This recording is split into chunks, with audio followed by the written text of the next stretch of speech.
Hello everyone, welcome back to my channel Jyoti physics lecture. ये Kurukshetra university का एक lecture मैं ऑलरेडी अपलोड कर चुकी हूँ। ये एक टाइप से आपकी कंफर्म्ड आंसर की है। सेकंड लेक्चर मैं अपलोड करने जा रही हूँ। इसमें 50 क्वेश्चंस आए हुए हैं। 12 क्वेश्चंस मैंने ऑलरेडी अपलोड कर दिए हैं। ये अभी आपके अपकमिंग एग्जाम जो हैं स्टेट यूनिवर्सिटीज़ के रहते हैं, उसके लिए काफ़ी यूज़फुल रहेगा। आप सबकी रिक्वेस्ट आ रही है कि मैम उसके लिए कहाँ से करें, जींद के लिए कहाँ से करें, तो आप एक बार MDU का एग्ज़ाम हो चुका है, उससे गो थ्रू हो जाइए। 13th क्वेश्चन क्या है, 12 क्वेश्चन का सॉल्यूशन मैं अपलोड कर चुकी हूँ। The total number of first nearest neighbour in a BCC unit cell is 8। कितने रहेंगे? 8 रहेंगे। In BCC first nearest neighbours are 8। Next question था, which one of the following metals does not show superconductivity even at room temperature, even at temperature very close to absolute zero पर भी जो है super conductivity नहीं show करते हैं। कौन से मेटल्स ऐसे हैं? इन चार ऑप्शंस में से silver option is right answer. Next question देखते हैं। नेक्स्ट है, according to the band theory of solids an insulator is a solid with completely filled और completely energy bands which overlap each other. A metal has half filled और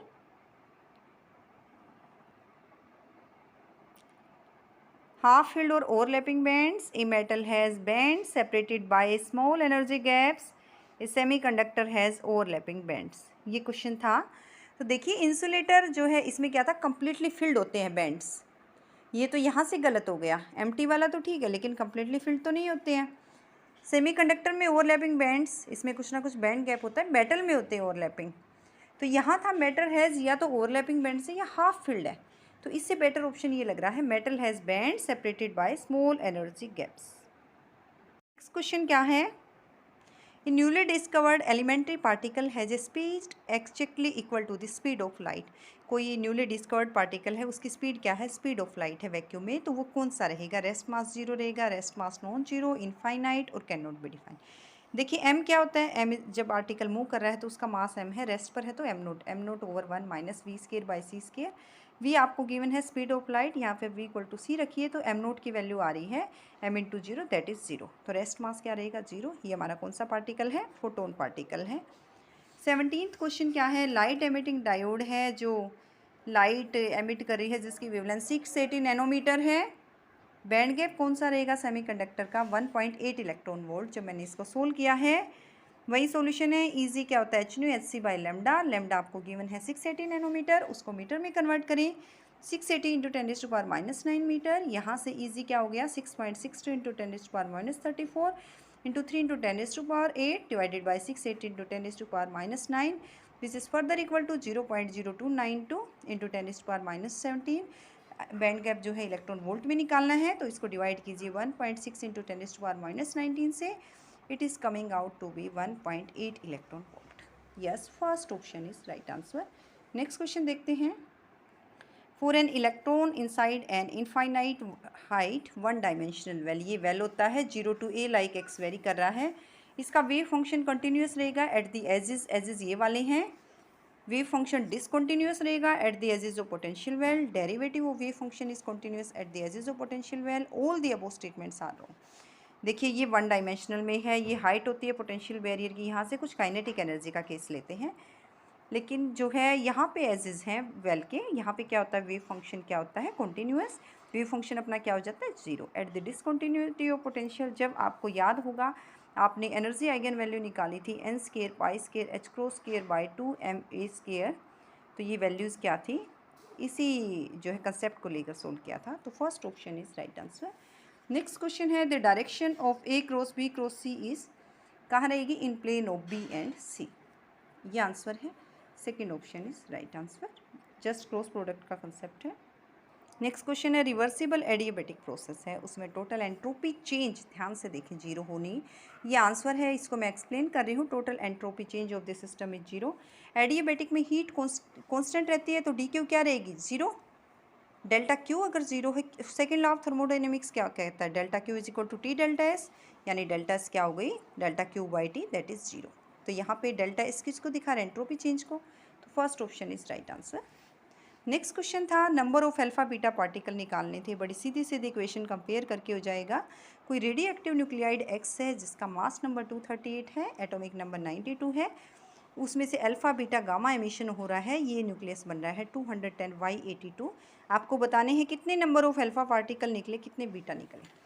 जब मैंने इसको solve किया है मेरा आंसर आ रहा है 7 alpha particles and 4 beta particles. इसका सॉल्यूशन देखिए 23892 से हमारे पास x जो है हमारे पास टोटल अल्फ़ा पार्टिकल्स है, अल्फ़ा पार्टिकल होता है हीलियम न्यूक्लियस, y मेरे पास है beta particles electron -10 plus 210Y82। दोनों साइड मास नंबर कंपेयर कीजिए 238 equal to 4x plus 0y plus 210 92। Second equation क्या है 92 equal to 2x minus y plus 82। First से निकालिए 4x की वैल्यू आ रही है 28, x इक्वल टू 7 यानी number of alpha particle 7। Second से आ रही है 2x minus 1 equal to 10, y equal to 2x minus 10, 2 into 7 minus 10 4। तो 7 and 4 are correct answer. Next question देखते हैं। टू पार्टिकल्स अप्रोच कर रहे हैं एक दूसरे को स्पीड से 0.8 c से with respect to laboratory observer, their relative speed will be. जब मैंने इसको सोल्व किया आंसर मेरा आ रहा है 0.976 से। देखिए रिलेटिव स्पीड क्या होगी u minus v by u v c square. दोनों एक दूसरे को अप्रोच कर रहे हैं, इसकी 0.8 c से मूव कर रहे हैं, तो ये क्या हो गया माइनस 0.8 c। तो u 0.8 c, v minus 0.8 c, यहाँ पे 0.8 c minus 0.8 c by 1 minus u की वैल्यू 0.8 c, v की value minus 0.8 c by C square. ये आ रहा है 1.6 c by 1 plus 0.8 whole square, C square by C square, C square से C square cancel out.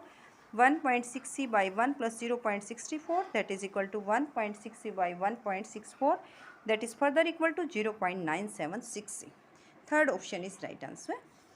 23rd question था X ray diffraction है, तो ये आपका कॉम्पटन इफेक्ट से आंसर आ रहा है, बाकी नहीं है, बाकी क्वेश्चन नहीं हो रहा है। कॉम्पटन इफेक्ट से क्वेश्चन लिया गया है। Energy of scattered radiation changes, first option is right answer. Energy of scattered radiation same, energy of scattered radiation indeterminate, all are correct. तो first option is right answer. Compton effect में होता है scattered radiation, क्या होता है wavelength change हो रही है तो एनर्जी भी क्या हो जाएगी चेंज हो जाएगी। First option is right answer. Total अपने पास 50 क्वेश्चन आए हुए हैं, अभी मैंने 25 सोल्व कर लिए हैं। ये पायो मैक्सिमम डिके हो रहा है गामा फोटोन्स में, gamma plus gamma. Which of the following statement is correct, which of the following is true.